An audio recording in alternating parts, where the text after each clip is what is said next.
નમસ્કાર મિત્રો, સ્વાગત છે તમારું નવા વિડીયોમાં। મિત્રો, આ એક સત્ય ઘટના છે, તો વિડીયોને અંત સુધી જરૂરથી સાંભળજો। 22 વર્ષની નંદિનીને લઈને તેના પિતા હર્ષદભાઈ અમદાવાદના યુવાન મનોચિકિત્સકને મળવા માટે આવ્યા। એમણે રજૂઆત કરી, અમે રાજકોટથી આવીએ છીએ।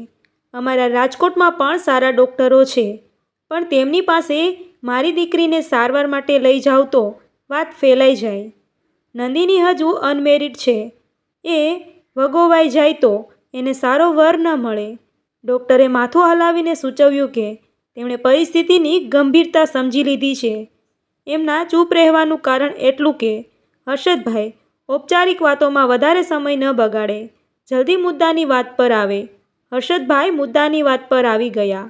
આમ તો મારી દીકરી સાવ સારી સાજી છે, તમે જોઈ શકો છો કે ચહેરે મોહરે તે સુંદર લાગે છે, ઘરકામમાં પણ એ કુશળ છે, બધી વાતે ગુણિયલ છે। બસ એક જ તકલીફ છે, એ આખો દિવસ વિચારોમાં ખોવાયેલી રહે છે। નાની નાની વાતમાં એ ખૂબ વિચાર કર્યા કરે છે, એ વિચારો નેગેટિવ વધુ હોય છે, ઉપરાંત એ હંમેશા ઉદાસીમાં રહે છે। તમે એને આ સ્થિતિમાંથી બહાર કાઢી આપો, અમે બહુ મોટી અપેક્ષા રાખીને તમારી પાસે આવ્યા છીએ। આમ તો ડૉક્ટર આટલા વર્ણન પરથી સમજી ગયા કે નંદિની ડિપ્રેશનનો ભોગ બની બેઠી છે। એની સાથે વાતચીત અને થોડીક પૂછપરછ કર્યા બાદ એમનું નિદાન પાક્કું બન્યું। ડૉક્ટર આગળ કંઈ સૂચન કરે તે પહેલાં જ હર્ષદભાઈ બોલી ગયા, સાહેબ, હું એક વાતની ચોખવટ કરી દઉં, મારી દીકરીને કોઈ દવા આપવી નથી। મેં સાંભળ્યું છે કે તમે માત્ર કાઉન્સેલિંગથી જ દર્દીને સારું કરી આપો છો।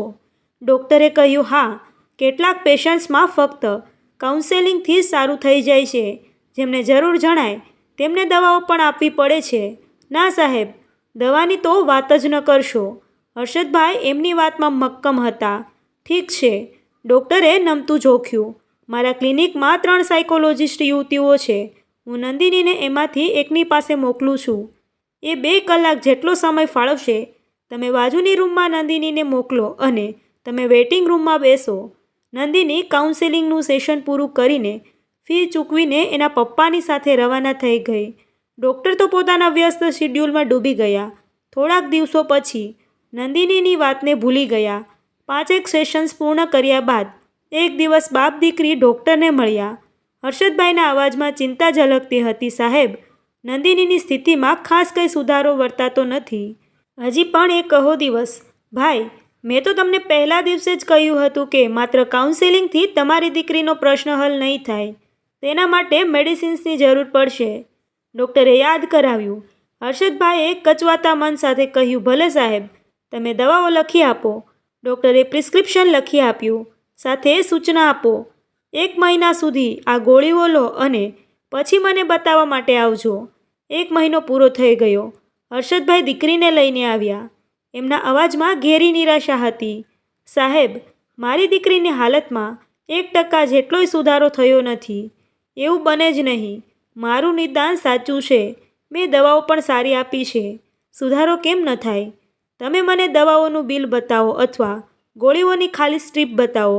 ડૉક્ટરને પૂરો આત્મવિશ્વાસ હતો એમના નિદાન પર અને સારવાર પર। હર્ષદભાઈએ હવે સાચું કહેવું પડ્યું, સાહેબ, નંદિનીએ એક પણ ટેબ્લેટ ગળી નથી। ડૉક્ટરને આંચકો લાગ્યો, અરે, એણે આવું કેમ કર્યું? પછી એમણે સવાલનું સુકાન નંદિનીની દિશામાં ફેરવ્યું, કેમ, તું દવાઓ નથી લેતી? તારી ઈચ્છા સાજા થવાની નથી? નંદિનીએ જવાબ આપ્યો, મારે સાજા તો થવું છે સર, પણ દવા લીધા વગર। મને ડર છે કે જો હું દવાઓ લેવાનું શરૂ કરીશ તો મને એની આદત પડી જશે, પછી મારે જીવનભર એ ચાલુ રાખવી પડશે, માટે મેં એક પણ ગોળી ખાધી નથી। ડૉક્ટર આ દર્દીની જીદ સામે હારી ગયા। એમણે કહી દીધું, હર્ષદભાઈ, તમારી ઈચ્છા, જો દવા ન જ લેવાની હોય તો નંદિનીને બીજે ક્યાંક લઈ જાઓ। હું પાણી મંતરનારો કે ઝાડ ફૂંક કરનારો લેભાગુ નથી, હું મેડિકલ સાયન્સનો માણસ છું, હું મારા શાસ્ત્ર અનુસાર જ સારવાર કરીશ। હર્ષદભાઈ એની દીકરીને લઈને ચાલ્યા ગયા। ડૉક્ટર બબડ્યા, આ માણસને પસ્તાવાનો વારો આવશે, ક્યારે અને કેવી રીતે આવશે એ ઈશ્વર જાણે।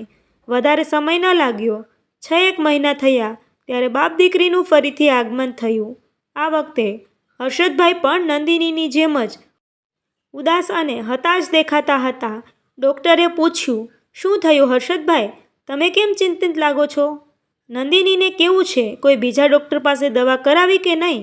હર્ષદભાઈ રડવા માંડ્યા. અરે સાહેબ, જો અમે તમારું કહેવું માન્યા હોત તો આવું ન થયું હોત. તમારી પાસેથી ચાલ્યા ગયા પછી અમે બીજા કોઈ ડૉક્ટર પાસે ગયા ન હતા. યોગાનું યોગ.